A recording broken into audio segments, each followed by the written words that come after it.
lugares donde el silencio pesa, donde el aire parece más denso, más antigua. Dicen que los ríos guardan memorias, que cada gota arrastra historias que nadie quiere recordar. Y en un pequeño pueblo colonial del centro de México hay un río que nunca duerme, porque cuando la noche cae, él llora. Hace más de 3 siglos, cuando las calles eran de tierra húmeda y las casas apenas se iluminaban con velas temblorosas, el río era el corazón del pueblo. Durante el día era vida. Las mujeres golpeaban la ropa contra las piedras lisas. Los niños corrían descalzos entre risas. Los hombres lanzaban redes mientras el sol doraba el agua. Pero cuando el cielo se tornaba rojo, cuando el último gallo dejaba de cantar, el río se convertía en otra cosa. Un espejo oscuro, un abismo silencioso, y nadie, absolutamente nadie, se atrevía a acercarse después de la medianoche. La primera vez que se escuchó el llanto fue una noche sin luna. El cielo estaba cubierto. El viento arrastraba hojas secas. Don Esteban regresaba tarde del campo. Era un hombre fuerte, poco creyente en supersticiones. Caminaba por el sendero de tierra cuando la vio.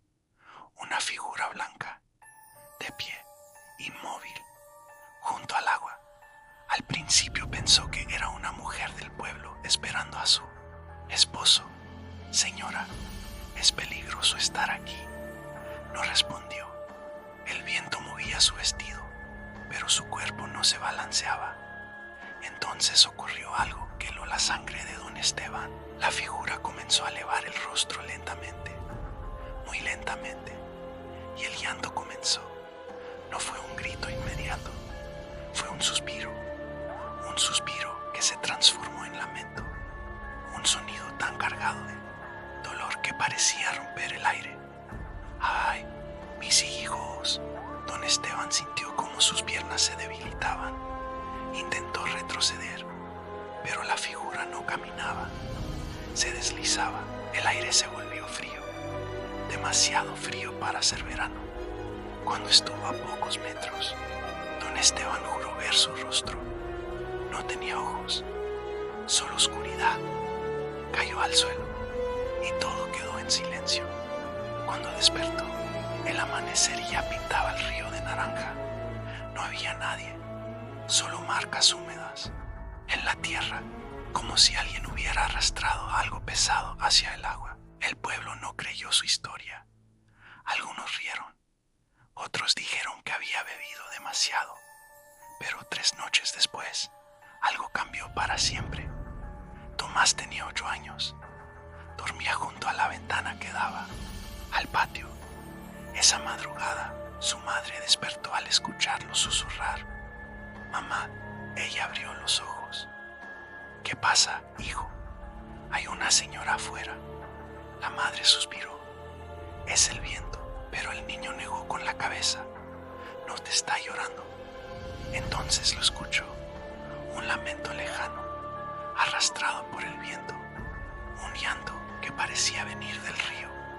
Dice que perdió a sus hijos. La madre sintió un escalofrío recorrerle la espalda. Se levantó para cerrar la ventana. El viento sopló más fuerte. Las velas se apagaron. Y cuando la habitación quedó en oscuridad total, el llanto sonó más cerca, mucho más cerca. La madre gritó el nombre de Tomás, pero la cama estaba vacía.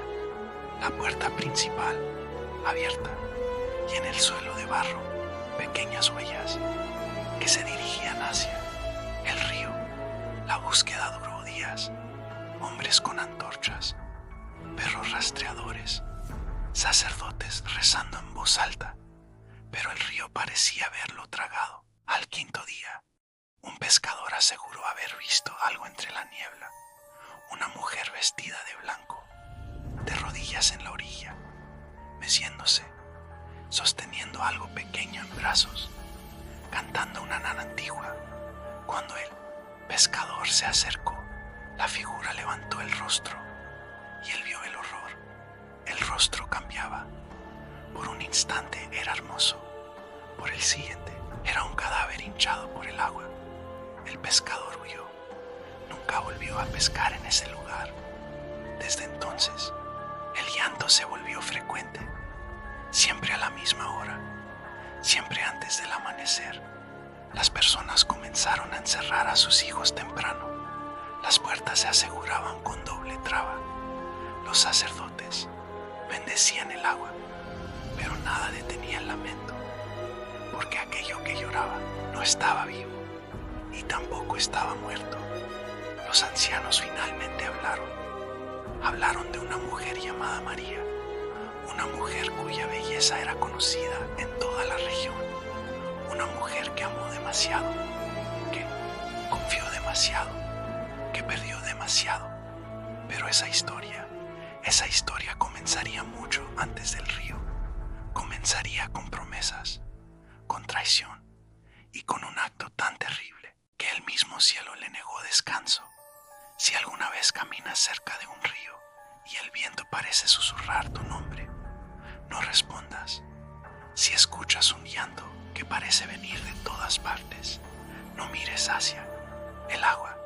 Y si una mujer vestida de blanco te pregunta, ¿has visto a mis hijos? Corre, porque si te confunde con uno de ellos, te llevará consigo y el río te guardará para siempre. Ella aún llora y esta es solo la primera parte de su historia.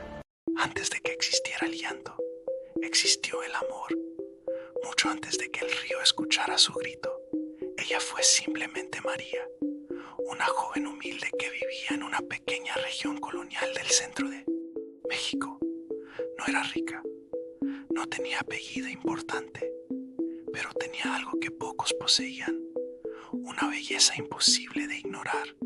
Su piel morena brillaba bajo el sol, su cabello negro caía como una sombra sobre su espalda, y sus ojos parecían guardar un fuego silencioso. Los hombres del pueblo la miraban al pasar. Las mujeres susurraban cuando ella cruzaba la plaza. Pero María no soñaba con campesinos. Ella soñaba con algo más grande. Fue durante una tarde de mercado cuando lo vio por primera vez. Un hombre vestido con telas finas, botas limpias, espada al costado. Un español recién llegado, hijo de un comerciante poderoso. Algunos lo llamaban Alejandro, otros lo llamaban Oportunidad. Sus miradas se cruzaron y en ese instante algo cambió. Comenzó a buscar excusas para verla. Compraba fruta que no necesitaba. Pasaba frente a su casa sin motivo. Le hablaba de ciudades lejanas, de palacios, de una vida diferente. María lo escuchaba fascinada. Él la hacía sentir elegida, especial, distinta. Le prometió matrimonio, le prometió una casa grande, le prometió que la llevaría lejos del polvo y del río. Y María creyó cada palabra.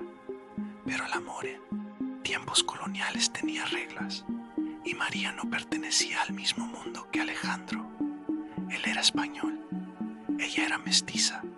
Para su familia, María era un error, una distracción pasajera, un capricho. Cuando quedó embarazada, Alejandro le juró que pronto formalizarían, que solo necesitaba tiempo, que debía convencer a su padre. María lo esperó meses. Luego nació el primer hijo. Alejandro comenzó a visitarla menos. Traía dinero, pero no traía promesas firmes. Y cuando nació el segundo niño, los rumores comenzaron. Decían que Alejandro estaba siendo presentado a una mujer de alta sociedad, hija de un hombre influyente, pura sangre española, perfecta para un apellido respetable. Una tarde, María decidió seguirlo. Lo vio caminar por la plaza principal, vestido elegante, sonriendo, y entonces la vio, la otra mujer, blanca como porcelana, vestida con seda, rodeada de respeto. Alejandro tomó su mano y la besó frente a todos. María sintió como el mundo se rompía en silencio. No gritó, no lloró, solo se quedó inmóvil, mientras la humillación quemaba más que cualquier herida. Esa noche, Alejandro llegó a su casa, intentó explicarse. Dijo que debía casarse por obligación, por honor, por familia, pero que seguiría cuidando de ella y de los niños. María entendió algo en ese momento. No era amor, era vergüenza. Ella era el secreto, la sombra, el error que debía ocultarse. Las visitas se volvieron escasas, luego inexistentes. El dinero dejó de llegar. El pueblo comenzó a mirarla diferente. Ya no era la joven, hermosa, era la mujer abandonada, la que creyó demasiado, la que se atrevió a amar fuera de su lugar. María comenzó a cambiar. Dormía poco, miraba al río durante horas. A veces hablaba sola, a veces abrazaba a sus hijos con fuerza excesiva. Otras veces los observaba en silencio, como si algo dentro de ella estuviera quebrándose lentamente. Una noche, mientras los niños dormían, escuchó música a lo lejos, risas, celebración. Se acercó sigilosamente hasta la plaza y allí lo vio, Alejandro, vestido de novio, tomando la mano de la mujer que ahora ocuparía su lugar. El pueblo entero celebraba. Las campanas sonaban y María entendió que había sido reemplazada, borrada. El amor que ella creyó eterno había sido una ilusión. Esa noche regresó caminando junto al río. El agua reflejaba la luna, el viento soplaba frío y por primera vez escuchó algo. No venía de afuera, venía de adentro. Una voz suave, susurrante, que repetía: Él te lo quitó todo. Miró hacia su casa, donde sus hijos dormían, y por primera vez el dolor se transformó en algo más oscuro, algo peligroso, algo irreversible. Dicen que la traición no siempre rompe el corazón, a veces rompe la mente. Y esa fue la noche en que María dejó de ser solo una mujer abandonada. Fue la noche en que comenzó a gestarse el lamento, el llanto que siglos después seguiría escuchándose junto al río. En el próximo episodio, la noche cambiará para siempre y el río será testigo de algo que ningún pueblo podrá olvidar. Hay un momento en el que el dolor deja de ser tristeza y se convierte en algo más peligroso. Esa noche, María no lloró, no gritó, no rompió nada, simplemente caminó. El pueblo aún celebraba la boda. Las campanas resonaban, las risas llenaban las calles.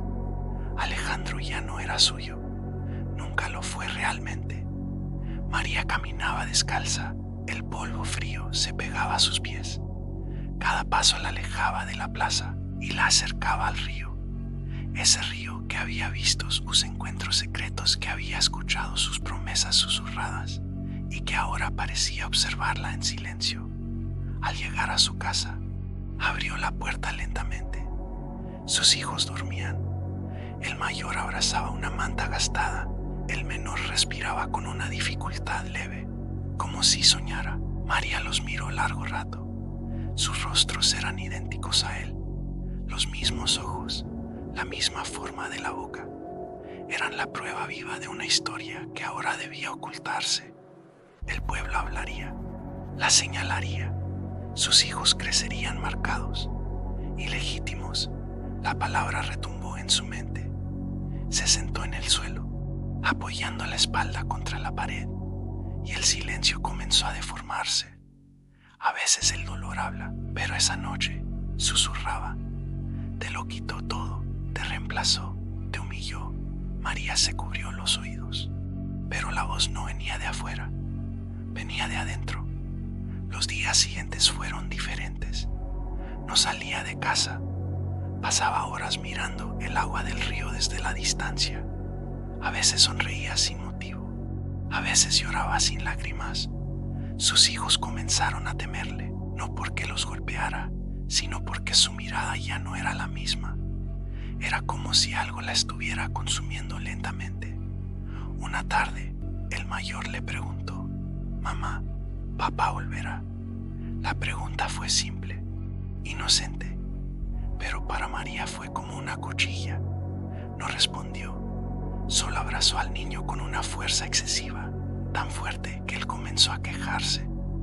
Entonces lo soltó, lo miró y por un segundo algo oscuro cruzó por sus ojos.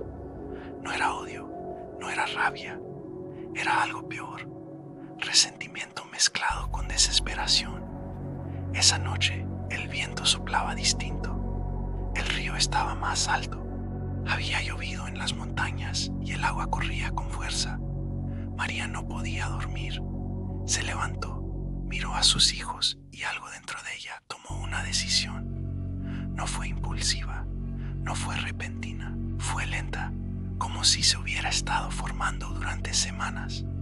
Los despertó con suavidad. «Vamos a caminar». Los niños, confundidos pero obedientes, tomaron su mano. El pueblo dormía. Solo el sonido del río rompía la oscuridad. Cada paso parecía más pesado, más inevitable. El mayor comenzó a temblar. «Mamá, tengo miedo». María no respondió. Sus ojos estaban fijos en el agua, que reflejaba la luna entre nubes y chocaba contra las piedras con violencia. Por un instante, pareció dudar. Sus manos temblaron. Sus hijos la abrazaron. Y entonces escuchó nuevamente la voz: «Él te los quitará. Ellos sufrirán. Es mejor ahora». María comenzó a llorar. No como leyenda, no como espectro, como madre, como una mujer rota. «Perdónenme», susurró. Lo que ocurrió después, nadie lo vio, pero el río sí, y el río nunca olvida. Minutos más tarde, un grito atravesó la noche, un grito tan desgarrador que hizo ladrar a los perros, un grito que parecía venir desde el fondo mismo del alma. Mis hijos, los vecinos encendieron velas, salieron con antorchas, pero cuando llegaron al río, solo encontraron a María de rodillas en la orilla, empapada, con las manos vacías, mirando el agua como si aún pudiera verlos.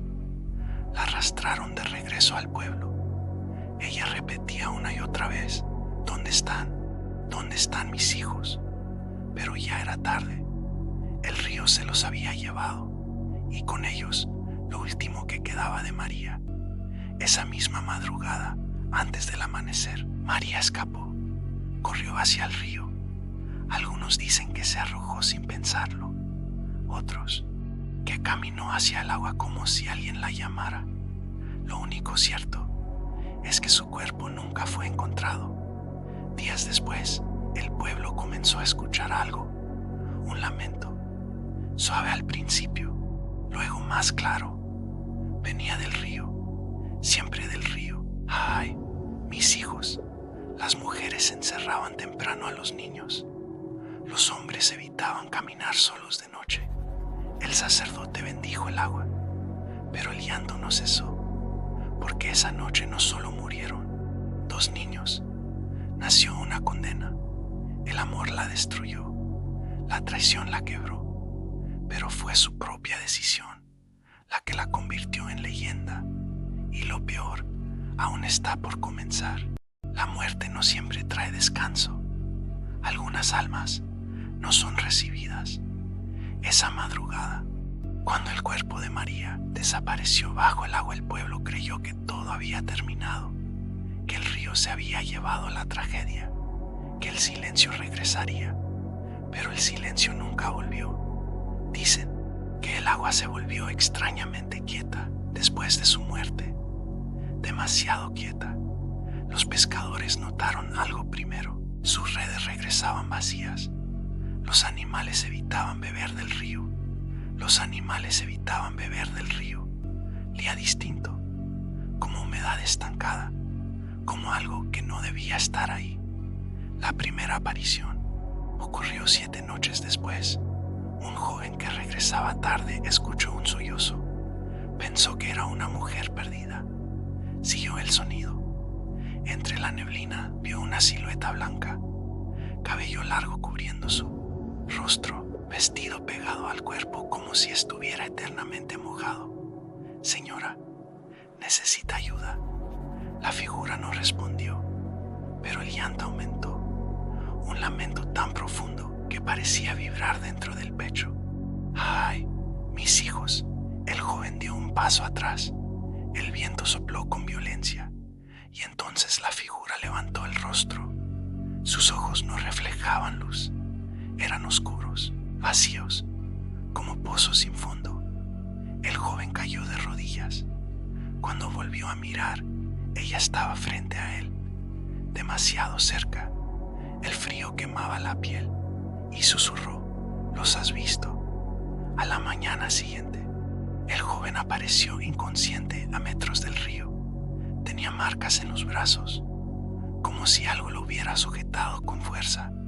Ya jamás volvió a hablar con claridad. Solo repetía: no eran ojos, no eran ojos. El sacerdote del pueblo decidió intervenir. Bendijo el agua, colocó cruces de madera en la orilla. Rezaron durante horas, pero esa misma noche el llanto volvió, más fuerte, más cercano, como si la bendición hubiera despertado a algo peor. Algunos comenzaron a decir que no era María, que era otra cosa, que algo la había encontrado en el río, algo que se alimentaba de su culpa, que tomó su dolor y lo convirtió en condena. Las apariciones se volvieron más frecuentes, siempre cerca del agua, siempre antes del amanecer. A veces se veía de espaldas, otras veces flotando apenas sobre el suelo. Algunos juraban que sus pies no tocaban la tierra, otros decían que dejaba huellas húmedas, pero todos coincidían en algo: el llanto era real y no era humano. Una madre del pueblo aseguró haberla visto junto a la cuna de su hijo. La habitación estaba fría, demasiado fría. La figura observaba al niño, extendió la mano y cuando la madre gritó, desapareció en una ráfaga de viento. Desde entonces, los niños comenzaron a enfermar, fiebres repentinas, pesadillas constantes. Despertaban llorando, diciendo que una mujer mojada los miraba desde la ventana. El miedo se convirtió en norma. Nadie caminaba solo. Nadie dejaba puertas sin asegurar.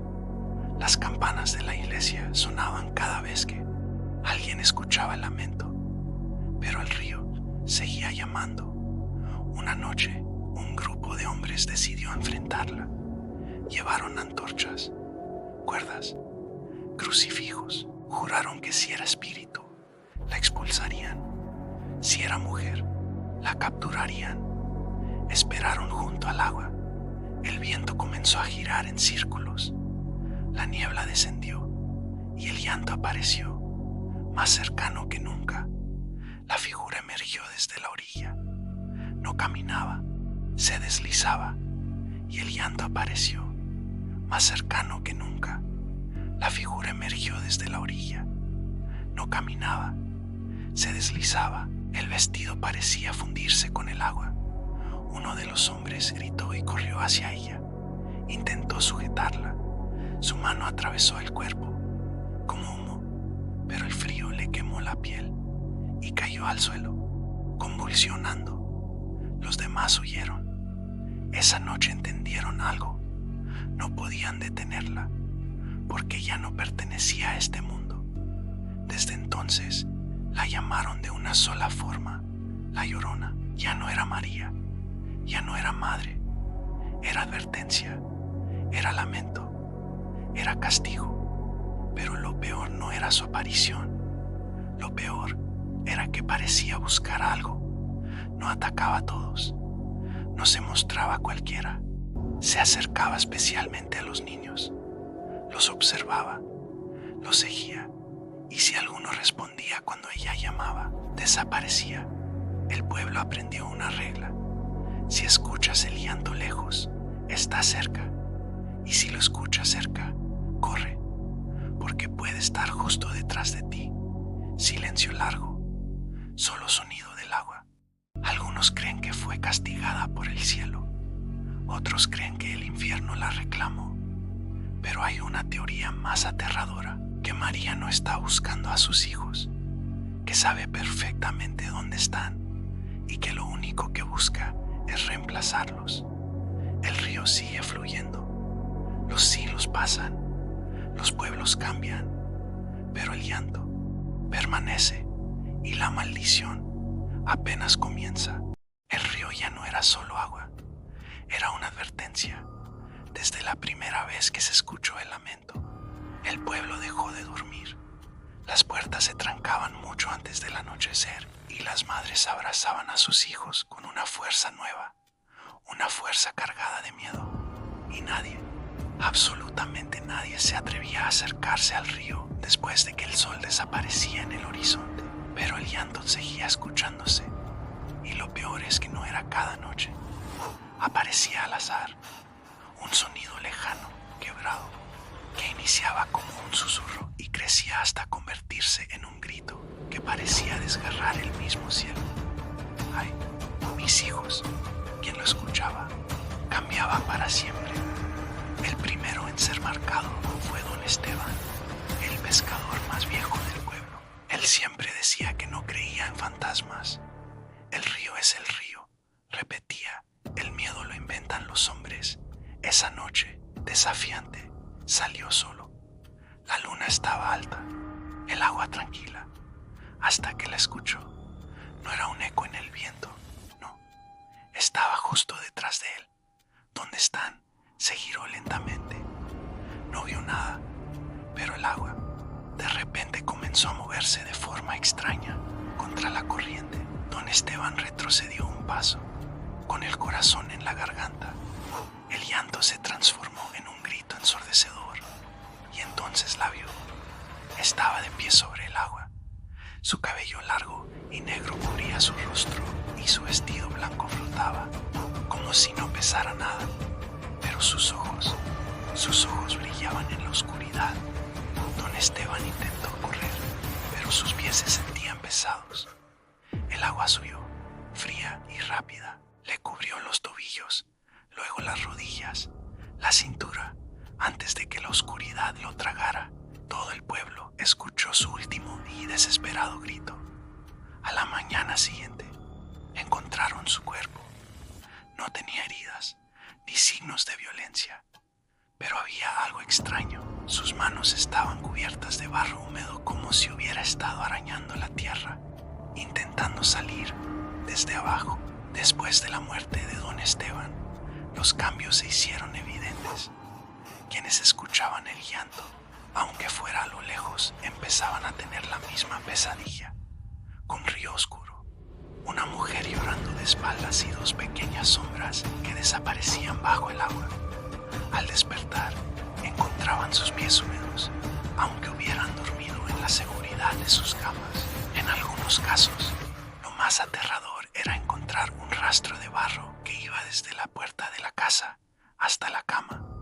Clara, una niña de solo 8 años, fue la siguiente. Despertó en mitad de la noche, llorando. Mamá, la señora triste me llamó, le dijo a su madre. El corazón de la mujer se detuvo por un segundo. ¿Qué te dijo, mi amor? La niña respondió en un susurro tembloroso, que ahora sabe dónde estoy. Esa misma madrugada, el llanto se escuchó dentro del pueblo. Ya no venía del río, sino de las calles. Pasaba frente a las casas, como si estuviera buscando algo. Puerta por puerta, el padre Ignacio, desesperado, reunió a todos en la iglesia. Esto no es solo un espíritu, les dijo con voz grave. Es una culpa que no ha encontrado descanso. Les rogó que nadie respondiera al llanto, que nadie saliera de sus casas y que por nada del mundo pronunciaran su nombre después de la medianoche. Pero esa noche alguien desobedeció. Una voz masculina desde el fondo del pueblo gritó con furia: «Déjanos en paz». El llanto cesó de golpe. Un silencio absoluto, pesado y antinatural, cayó sobre el pueblo. Y entonces se escucharon pasos sobre el agua, acercándose Al amanecer, la gente despertó con el sonido del agua, pero no venía del río. El suelo de las calles estaba húmedo, cubierto de pequeños charcos inexplicables. El nivel del río, a kilómetros de distancia, no había subido ni un centímetro. El río no se desbordó. El río avanzó hacia ellos. Esa noche, el llanto se escuchó más cerca que nunca, pero ya no llamaba a sus hijos. Llamaba a alguien más. Se escuchó una voz susurrar en el viento. Ahora son míos.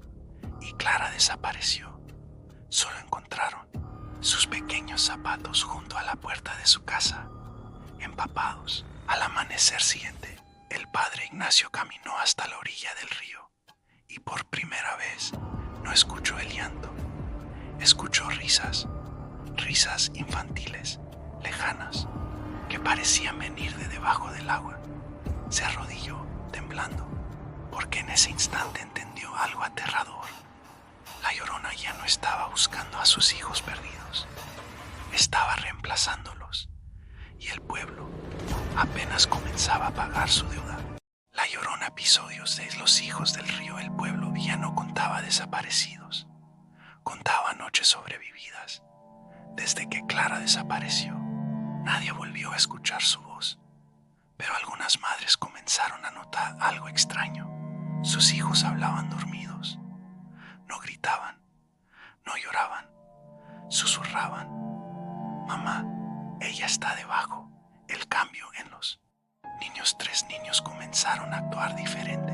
No querían jugar, no querían comer. Pasaban horas mirando hacia el río, aunque estuviera lejos. Y lo más perturbador, sus pies amanecían mojados. Siempre, el padre Ignacio comenzó a sospechar algo. No era posesión, no era enfermedad, era llamado, el sueño compartido. Una noche, los 3 niños desaparecieron de sus camas. Las puertas seguían cerradas, las ventanas intactas, pero el suelo estaba cubierto de pequeñas huellas de agua. El pueblo entero salió con antorchas. Siguieron las marcas hasta el río y allí los vieron, de pie en la orilla, mirando al agua, inmóviles, como si alguien les hablara desde abajo. Lo que emergió el río comenzó a moverse y entonces 3 pequeñas manos emergieron del agua, no con olas, con respiración lenta, profunda.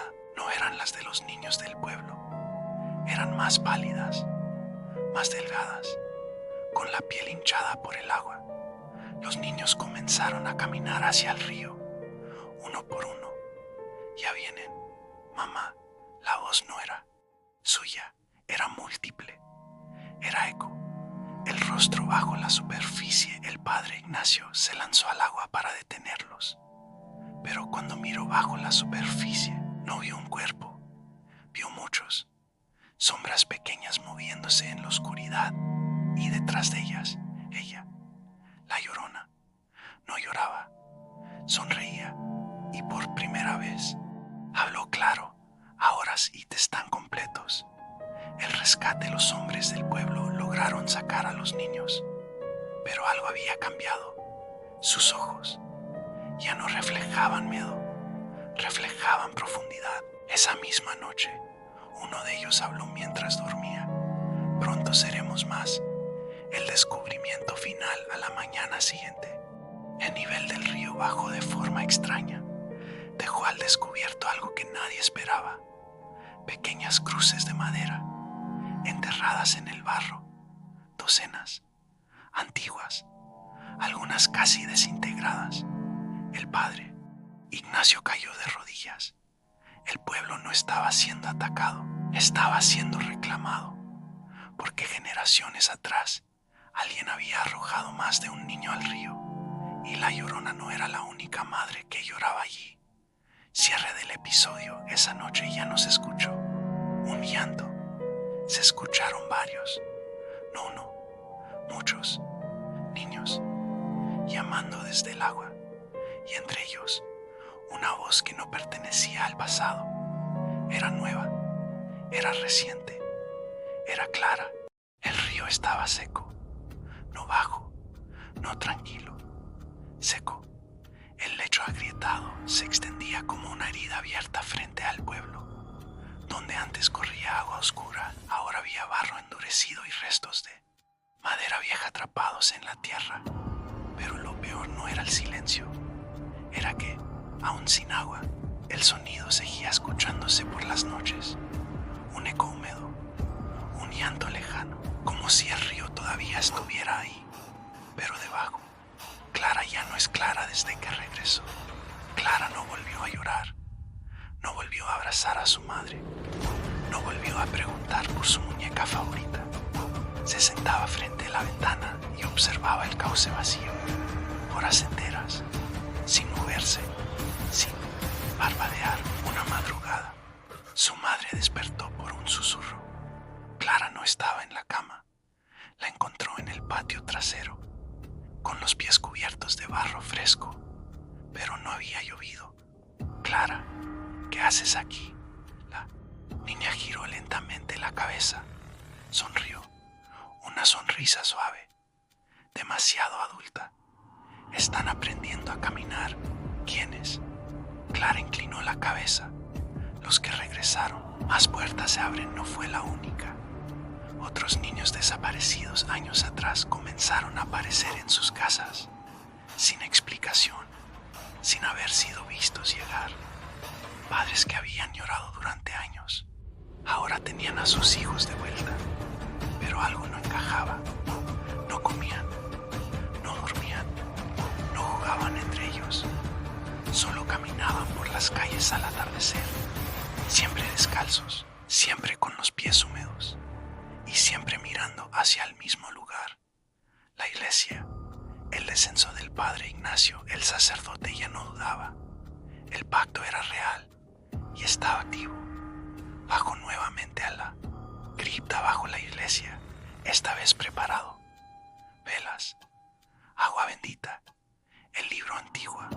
Cuando descendió los escalones de piedra, el aire estaba más frío que nunca. El símbolo tallado en el suelo parecía más profundo, más marcado, como si alguien lo hubiera repasado recientemente.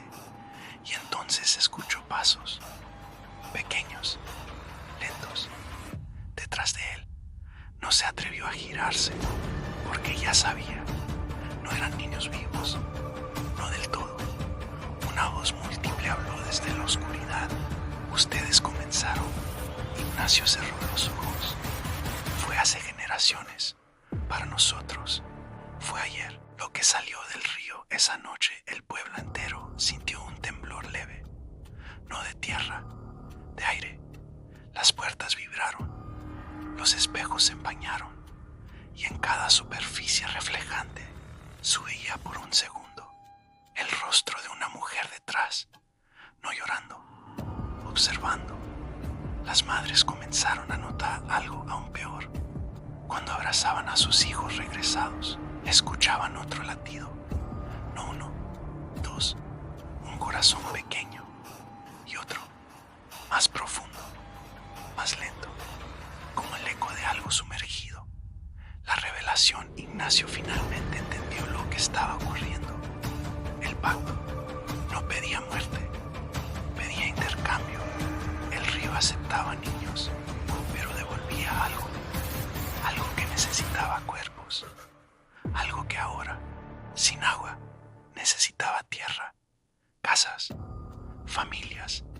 El río no se secó por casualidad, se vació. La desaparición, las campanas de la iglesia comenzaron a sonar solas a medianoche.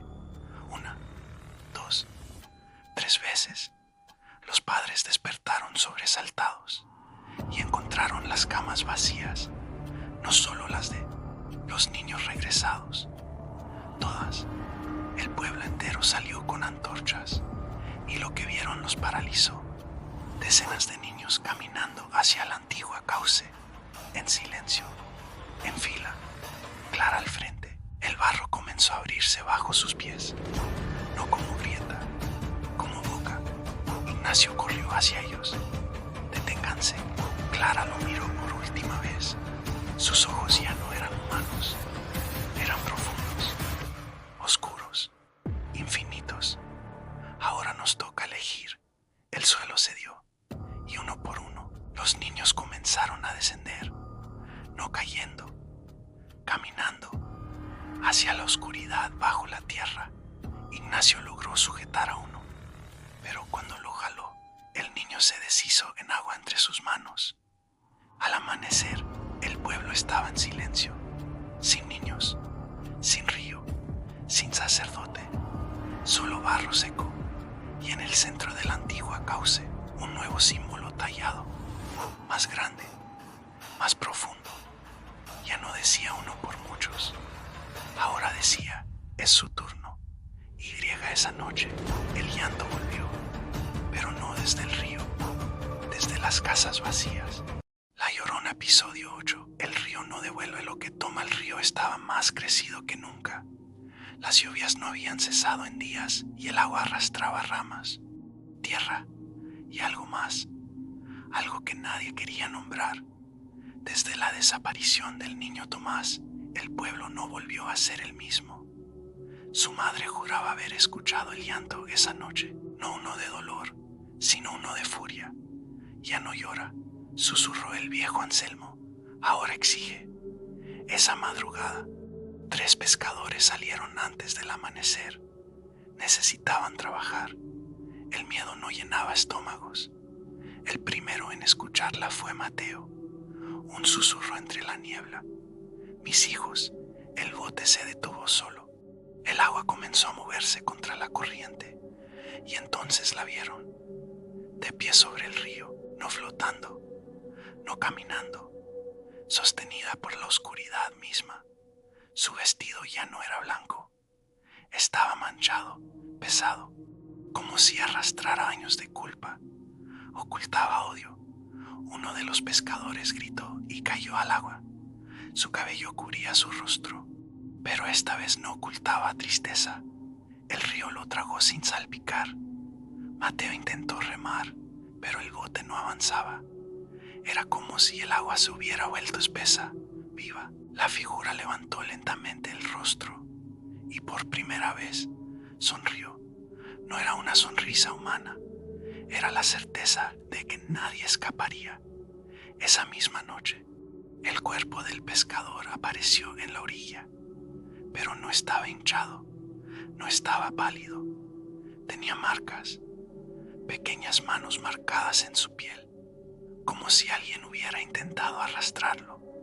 Desde adentro, el sacerdote del pueblo llegó al amanecer. El río no devuelve lo que toma, dijo con voz temblorosa, pero cuando lo hace, es una advertencia. Desde entonces, comenzaron a aparecer más cuerpos, siempre cerca del agua, siempre con las mismas marcas, y siempre después de escuchar el nuevo sonido. Ya no era un llanto, era un coro, voces infantiles mezcladas, con el eco de una madre que ya no busca, ahora reclama. Esa noche, una niña del pueblo, Lucía, despertó sobresaltada. La ventana estaba abierta y desde el río, una voz suave la llamó por su nombre. Lucía no era triste, no era dulce, era paciente. El episodio termina con Lucía caminando hacia la orilla, mientras la cámara se aleja lentamente y el río comienza a cubrir sus pies. El llanto vuelve a escucharse, pero esta vez ríe al final. El pueblo dejó de contar los días. Ya no había risas en las plazas. No había pasos pequeños corriendo por las calles de tierra. Las escuelas estaban abiertas, pero vacías. Las hamacas se movían solas por las noches y cada casa tenía una puerta entreabierta, como si esperaran que alguien regresara. Pero nadie regresaba. El río respira. El antiguo cauce seco comenzó a cambiar, no de golpe, no con violencia, sino lentamente. Las grietas del barro se expandían formando líneas curvas, como venas, como un mapa. Cada amanecer aparecía una marca nueva. Los ancianos del pueblo evitaron mirarlo, pero las madres iban cada mañana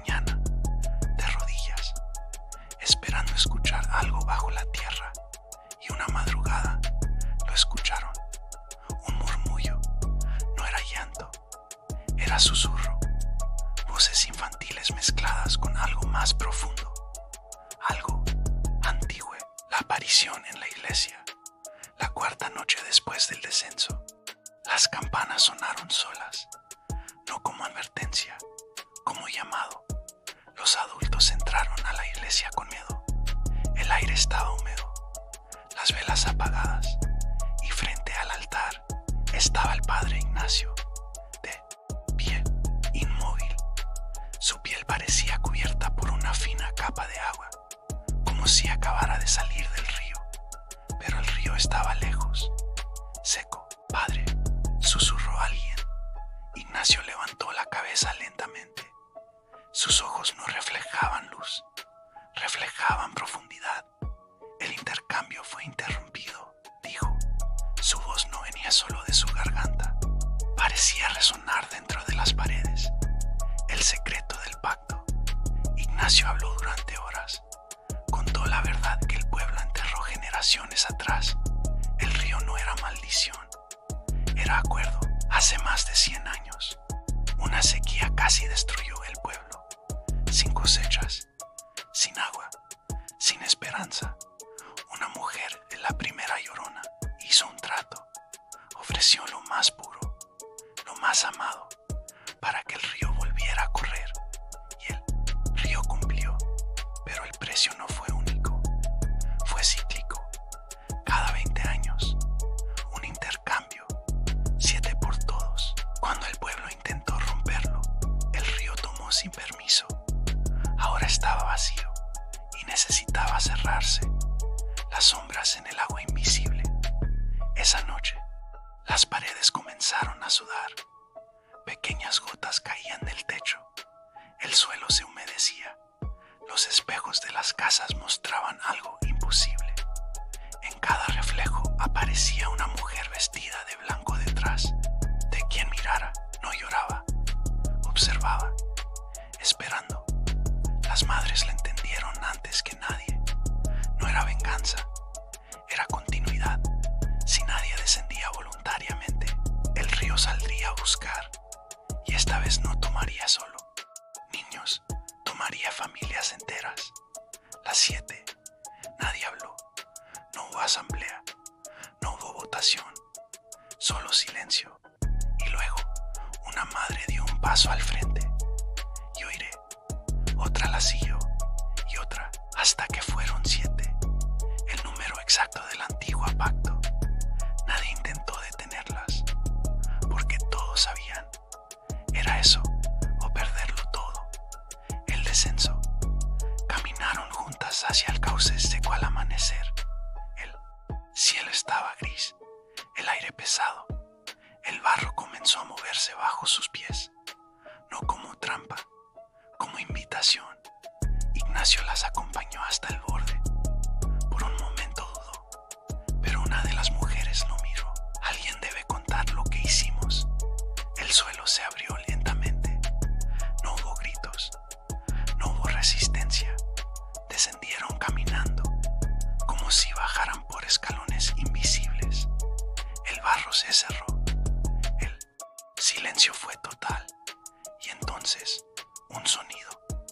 Primero un goteo, luego un hilo, luego un rugido creciente. El agua comenzó a correr. El río volvió. El regreso. Al amanecer siguiente, el pueblo despertó con el sonido del agua fluyendo con fuerza.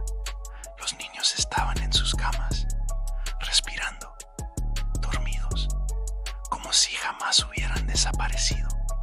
Pero cuando los padres los abrazaron, sintieron algo distinto. Un frío leve en la piel, un segundo latido, muy profundo. El padre Ignacio entró a la iglesia. El altar estaba cubierto de agua y sobre la pared, escrito con barro fresco, el intercambio nunca termina. Ignacio cayó de rodillas, porque entendió algo más. El río no necesitaba víctimas, necesitaba guardianes. Y ahora 7 mujeres caminaban bajo el agua, no llorando, vigilando. Cierre. Esa noche, cuando la luna se reflejó sobre el río renovado, las madres que quedaban en el pueblo miraron el agua y en el reflejo no vieron una figura. Fueron 7, y detrás de ellas, algo más grande, más antigua, esperando el próximo ciclo. El río corría con fuerza, pero su sonido ya no parecía llanto, parecía risa. El agua volvió, pero el pueblo ya no era el mismo. El sonido del río ya no era un murmullo lejano. Ahora se escuchaba desde cualquier punto del pueblo, constante, grave, como una respiración profunda que nunca se detenía, fuerte, vivo, demasiado vivo. Las 7 madres que descendieron aquella noche no regresaron. Nadie encontró cuerpos, nadie encontró ropa, nadie encontró huellas, pero los niños sí volvieron. Aparecieron al amanecer, caminando desde la orilla con los pies mojados y la mirada tranquila. No lloraban, no pedían ayuda, solo regresaron a sus casas como si hubieran estado jugando cerca del agua. Dormían, respiraban, comían, sonreían, como si nada hubiera ocurrido. Y eso era lo más aterrador. Las primeras noches fueron tranquilas. El pueblo, acostumbrado al llanto lejano, sintió un silencio distinto. No era paz, era espera. Ningún susurro en el viento, ninguna silueta blanca entre los árboles, ninguna sombra en los reflejos. Hasta que una madre, una de las que no, descendió, escuchó algo en la habitación de su hijo. No fue un golpe, no fue un grito, fue una voz, muy baja, muy profunda, respondiendo cuando el niño hablaba dormido. No quiero volver, susurró el niño entre sueños. Y algo respondió desde la oscuridad. Ya aprendimos. La madre sintió que el aire se volvía pesado.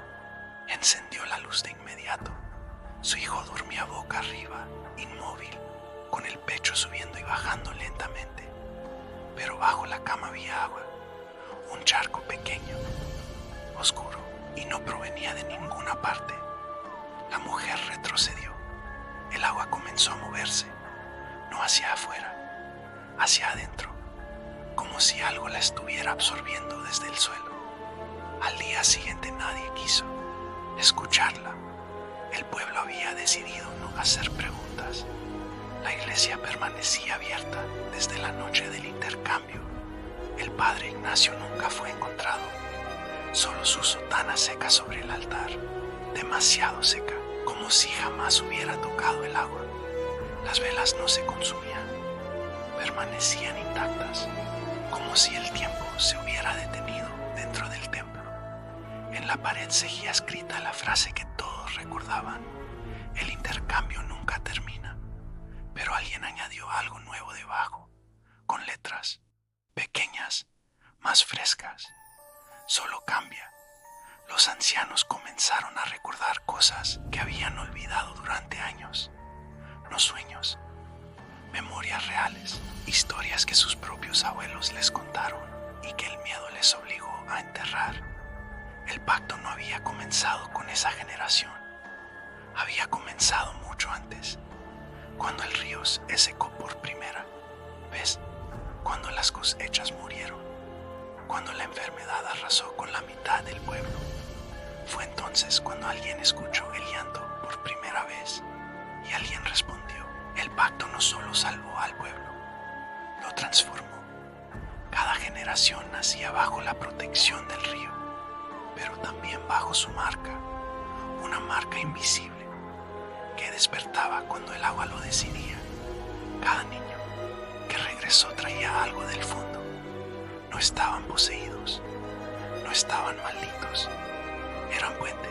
El río ya no necesitaba llevarse cuerpos, necesitaba caminar entre ellos.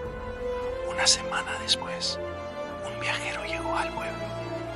Venía cansado, traía polvo en los zapatos y una herida en la mano.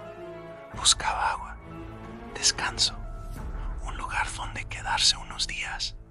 El pueblo lo recibió con amabilidad forzada. Le ofrecieron comida, le ofrecieron una cama, pero nadie le habló del pacto. Nadie le habló de las 7 madres. Nadie le habló de la mujer de blanco. Esa